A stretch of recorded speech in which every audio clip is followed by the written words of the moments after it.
and if you was to walk through the bedrooms now, you'd see the ragged, mouldy bedclothes a-heaving and a-heaving like seas, and a-heaving with what, he says? Why, with rats under 'em. But was it with the rats, I ask? Because in another case it was not. It happened in Suffolk, near the coast, in a place where the road makes a sudden dip and then a sudden rise. As you go northward, at the top of that rise stands a house on the left of the road. It is a tall, red-bricked house, narrow for its height. Perhaps it was built around 1770. The top of the front has a low triangular pediment with a round window in the centre. Behind it are stables and offices, and such garden as it has is behind them. Scraggy Scotch firs are near it. An expanse of gorse-covered land stretches away from it. It commands a view of the distant sea from the upper windows of the front. A sign on a post stands before the door, or did so stand, for though it was an inn of repute once, I believe it is so no longer.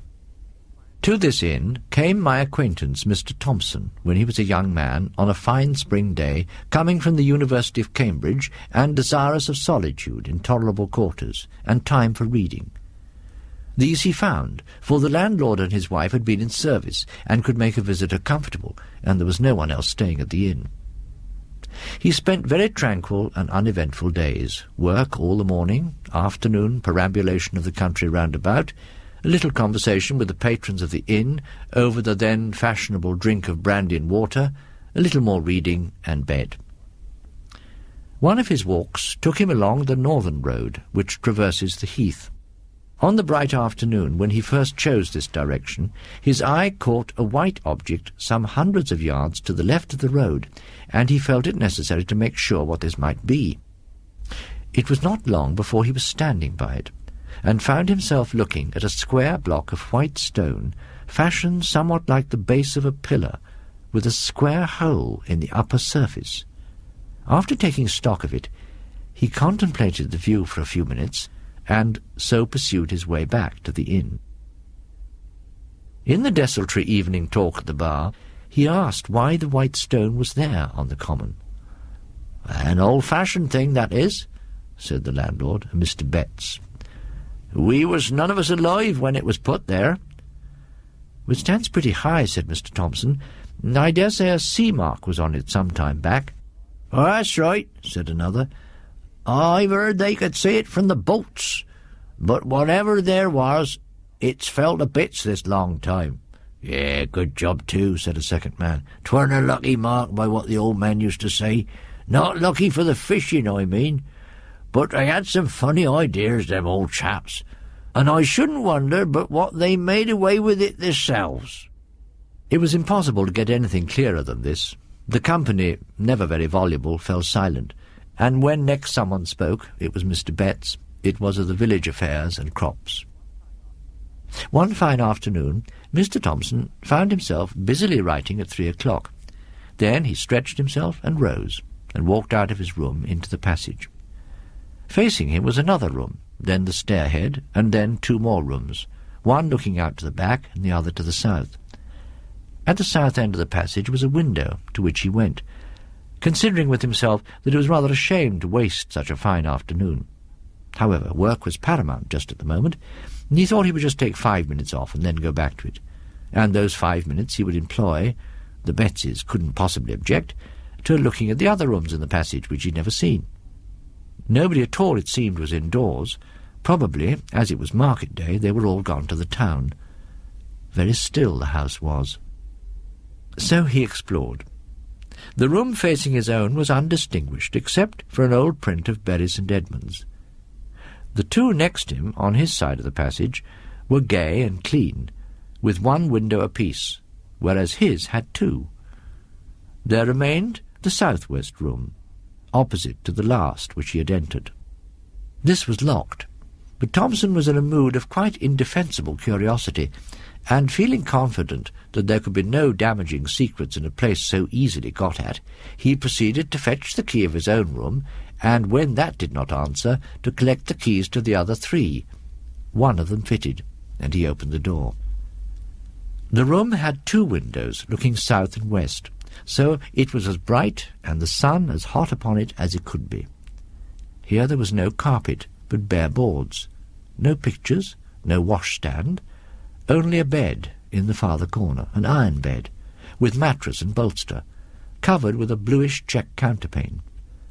As featureless a room as you can well imagine, and yet there was something that made Thompson close the door very quickly and yet quietly behind him, and lean against the window-sill in the passage, actually quivering all over. It was this, that under the counterpane someone lay, and not only lay, but stirred. That it was someone and not something was certain, because the shape of a head was unmistakable on the bolster, and yet it was all covered, and no one lies with covered head but a dead person, and this was not dead, not truly dead, for it heaved and shivered. If he had seen these things in the dusk or by the light of a flickering candle, Thompson could have comforted himself and talked of fancy. On this bright day, that was impossible. What was to be done? First, lock the door at all costs. Very gingerly he approached it, and bending down, listened, holding his breath. Perhaps there might be the sound of heavy breathing. There was absolute silence, but as, with a rather tremulous hand, he put the key into its hole and turned it, it rattled, and on the instant a stumbling, padding tread was heard coming towards the door. Thompson fled like a rabbit to his room and locked himself in. Futile enough he knew it was. Would doors and locks be any obstacle to what he suspected? But it was all he could think of at the moment, and in fact nothing happened. Only there was a time of acute suspense, followed by a misery of doubt as to what to do. The impulse, of course, was to slip away as soon as possible from a house that contained such an inmate. But only the day before he had said he should be staying at least a week more, and how, if he changed his plans, could he avoid the suspicion of having pried into places where he certainly had no business? Moreover, either the Betseys knew about the inmate, and yet did not leave the house, or knew nothing, which equally meant that there was nothing to be afraid of, or knew just enough to make them shut up the room, but not enough to weigh on their spirits. In any of these cases it seemed that not much was to be feared, and certainly so far he had had no sort of ugly experience. On the whole, the least line of resistance was to stay. Well, he stayed out his week. Nothing took him past that door, and often, as he would pause in a quiet hour of day or night in the passage and listen, no sound whatever issued from that direction.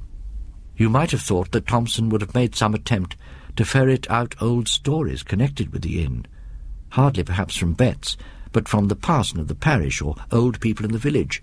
But no, the reticence which commonly falls on people who have had strange experiences and believe in them was upon him.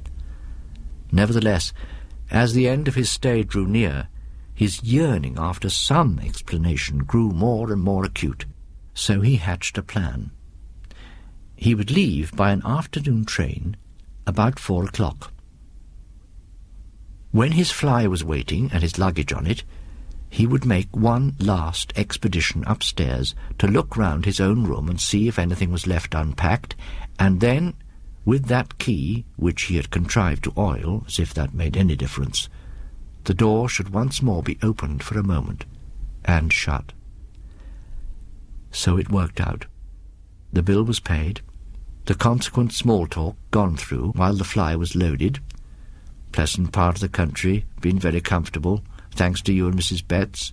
Hope to come back some time on one side, and on the other, very glad you found satisfaction, sir, done our best, always glad to have your good word, very much favoured we've been with the weather, to be sure. And then, I'll just take a look upstairs in case I've left a book or something out. No, don't trouble, I'll be back in a minute. And as noiselessly as possible, he stole to the door and opened it. The shattering of the illusion. He almost laughed aloud. Propped, or you might say sitting, on the edge of the bed was Nothing in the round world but a scarecrow. A scarecrow out of the garden. Of course. Dumped into the deserted room. Yes. But here the amusement ceased. Have scarecrows bare, bony feet? Do their heads loll on their shoulders? Have they iron collars and links of chain about their necks? Can they get up and move, if never so stiffly, across a floor with wagging head and arms close at their sides, and shiver? The slam of the door, the dash to the stairhead, the leap downstairs were followed by a faint. Awaking, Thompson saw Bet standing over him with a brandy bottle and a very reproachful face. "Ah, you shouldn't have done so, sir. Really, you shouldn't. It ain't a kind way to act by persons as done the best they could for you." Thompson heard words of this kind, but what he said in reply he did not know. Mr. Betts, and perhaps even more Mrs. Betts, found it hard to accept his apologies and his assurances that he would say no word that could damage the good name of the house. However, they were accepted. Since the train could not now be caught, it was arranged that Thompson should be driven to the town to sleep there. Before he went, the Bettses told him what little they knew. They say he was landlord here a good while back, and was in with the highwaymen that had their beat about the heath. That's how he come by his end. Hung in chains, they say, up where you see that stone what the gallows stood in it. Yeah, the fishermen made away with that, I believe, because they could see it out at sea, and it kept the fish off, according to their idea. Yes, we had the account from the people that had the house before we come. You keep that room shut up, they says, and you'll find there won't be no trouble. And no more there has been. Not once he haven't come out into the house. Though what he may do now there ain't no saying. Anyway, you're the first I know on that's seen him since we've been here. I never set eyes on him myself, nor don't want. And ever since we made the servants' quarters in the stabling, we ain't had no difficulty that way. Only I do hope, sir, as you'll keep a close tongue, considering how an house do get talked about." The promise of silence was kept for many years. The occasion of my hearing the story at last was this, that when Mr. Thompson came to stay with my father, it fell to me to show him to his own room, and instead of letting me open the door for him, he stepped forwards and threw it open himself, and then for some moments stood in the doorway, holding up his candle and looking narrowly into the interior. Then he seemed to recollect himself and said, "I beg your pardon. Very absurd, but I can't help doing that, for a particular reason." What that reason was I heard some days afterwards, and you have heard now.